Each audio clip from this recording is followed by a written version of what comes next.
Selamat malam, Ibu Bapak, Saudara-saudara. Semoga kita semua tetap ada di dalam naungan damai sejahtera Allah. Kita bertemu lagi di dalam syafaat malam. Kita akan belajar kali ini dari sebuah cerita lain. Cerita tentang seorang yang bernama Amran, sebutlah begitu. Amran satu hari di dalam kegalauan karena kondisi finansial keluarganya morat-marit, ia berjalan tidak tentu arah.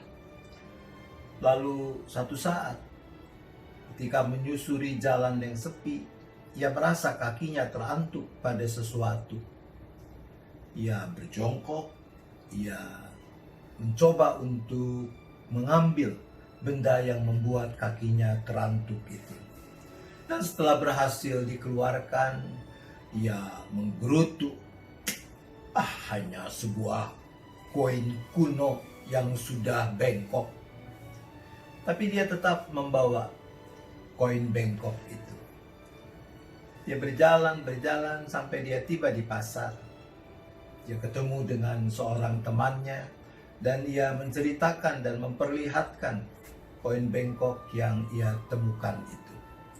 Dan temannya memberikan nasihat, cobalah kau bawa ke bank, siapa tahu ada nilainya. Maka pergilah Amran ke bank. Dan ketika ia berjumpa dengan pegawai bank itu, setelah memperhatikan koin bengkok itu, sang pegawai bank berkata, "Bapak coba pergi ke kolektor uang kuno yang ada di tempat itu. Barangkali dia bisa memberikan harga yang baik untuk uang kuno yang Bapak bawa ini." Amran mengikuti nasihat pegawai bank tadi. Dia pergi ke toko kolektor barang-barang kuno. Dan setelah memeriksa koin bengkok yang dibawanya, pemilik toko koleksi barang-barang kuno itu memberi harga Rp500.000. Amran senang sekali mendapatkan uang sejumlah itu. Ia segera menyetujui tanpa berpikir panjang.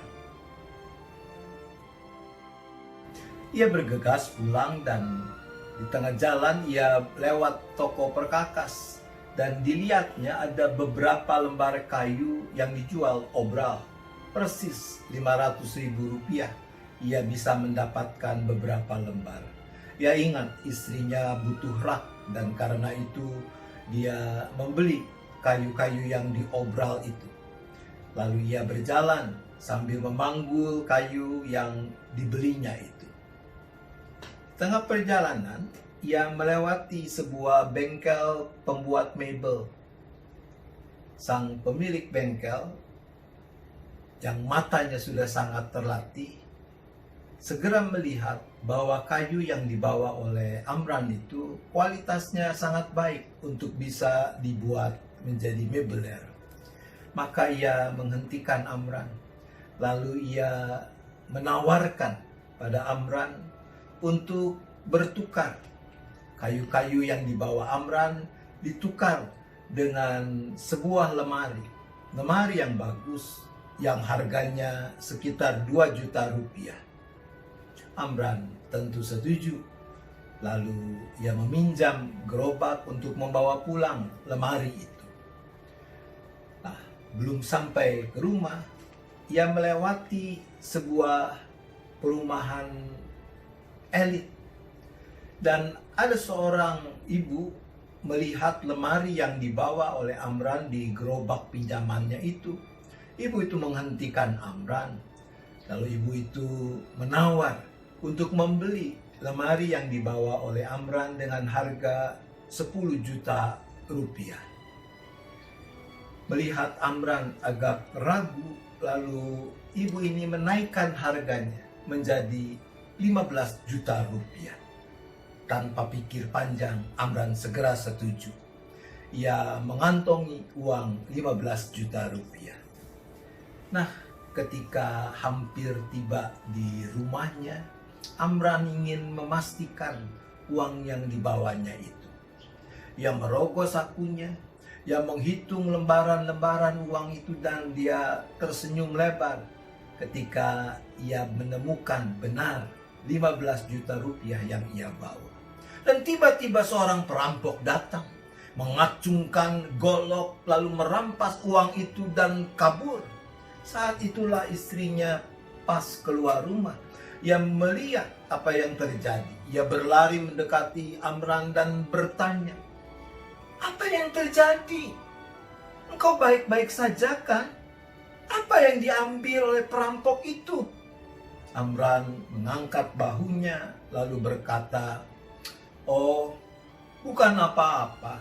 Hanya sebuah koin bengkok yang kutemukan tadi pagi." Ibu bapak saudara, bisa kita bayangkan seandainya hati Amran dalam cerita tadi melekat pada uang 15 juta rupiah tadi. Uang yang sudah ada di tangannya itu. Kita bisa bayangkan bagaimana reaksinya ketika uang itu dirampas oleh si perampok. Pastilah ia sangat kecewa. Mungkin ia merasa stres dan seterusnya. Pastilah ia akan kehilangan sukacita dan damai sejahtera. Salah satu pesan dari cerita tadi buat saya adalah urusan ketidakmelekatan hati kita pada hal materi.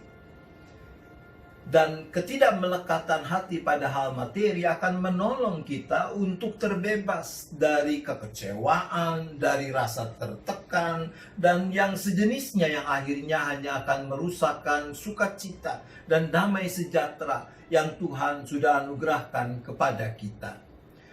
Apakah lalu berarti kalau hati kita tidak melekat pada materi, pada harta, berarti di tengah perubahan situasi karena pandemi COVID-19 ini, kita bisa menjalani kehidupan sekarang seperti tidak ada apa-apa atau business as usual? Nah, kalau pertanyaannya soal bisa, ya tentu bisa-bisa saja. Tapi kemungkinan kita akan celaka. Maka urusannya bukan bisa atau tidak bisa. Urusan utamanya adalah soal boleh atau tidak boleh. Bertanggung jawab atau tidak bertanggung jawab. Di tengah krisis yang sedang terjadi dan kita tidak tahu persis kapan akan berakhir, kita harus makin bertanggung jawab di dalam mengelola harta milik yang ada pada kita. Misalnya, ketegasan kita untuk membedakan antara apa yang memang menjadi kebutuhan kita dan apa yang kita inginkan. Bagaimana kita mau membelanjakan uang yang masih ada pada kita? Belum tentu apa yang kita inginkan adalah apa yang memang sungguh-sungguh kita butuhkan. Maka untuk sementara waktu, lupakan apa yang kita inginkan, namun sesungguhnya bukan merupakan suatu kebutuhan untuk kita. Saudara, kita mau makin bertanggung jawab dalam mengelola harta milik, harta benda yang ada pada kita, bukan karena kemelekatan hati kita pada harta milik, juga bukan karena kita dikuasai oleh kekhawatiran, tapi justru karena kita sadar akan tanggung jawab yang Tuhan percayakan kepada kita untuk merawat kehidupan ini. Baik hidup pribadi, keluarga, sesama, bahkan seluruh ciptaan Tuhan. Justru kita mau melakukan pengelolaan harta milik yang Tuhan percayakan kepada kita tanpa kemelekatan hati pada harta kekayaan itu. Kita mau melakukannya dengan sukacita karena kita tahu kemelekatan hati yang sejati harus kita tempatkan di mana. Yesus dalam catatan Injil Matius pasal 6 ayat 19 sampai dengan ayat 21 mengajarkan begini. Janganlah kamu mengumpulkan harta di bumi ngengat dan karat merusakkannya dan pencuri membongkar serta mencurinya. Tetapi kumpulkanlah bagimu harta di sorga. Di sorga ngengat dan karat tidak dapat merusakkannya, dan pencuri tidak membongkar serta mencurinya. Karena di mana hartamu berada, di situ juga hatimu berada.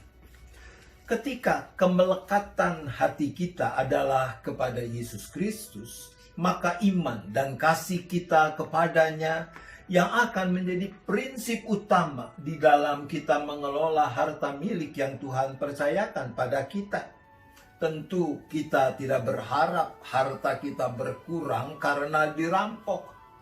Tapi kita tidak akan bersedih, kita tidak merasa rugi ketika harta materi kita berkurang, karena kita mau berbagi dengan mereka yang berkekurangan.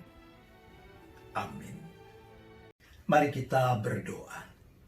Bapa di sorga, sungguh kami bersyukur atas berkat-berkat yang terus Engkau nyatakan dalam kehidupan kami, dalam berbagai wujudnya. Kami bersyukur untuk kesehatan yang cukup yang Tuhan anugerahkan kepada kami. Kami bersyukur untuk keluarga kami yang ada hidup bersama-sama dengan kami.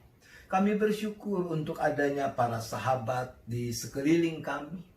Kami bersyukur untuk harta benda yang Tuhan percayakan kepada kami. Ya Bapa, berilah kami hikmat agar kami mampu melekatkan hati hanya kepada Tuhan. Dan kemelekatan hati kepada Tuhan itu menjadi prinsip utama di dalam kami merawat kehidupan yang Tuhan berikan kepada kami, khususnya di dalam kami mengelola harta benda yang Tuhan percayakan kepada kami. Ya Bapa, berilah belas kasihan-Mu, rahmat-Mu kepada umat manusia dan dunia yang sedang mengalami kesesakan karena COVID-19.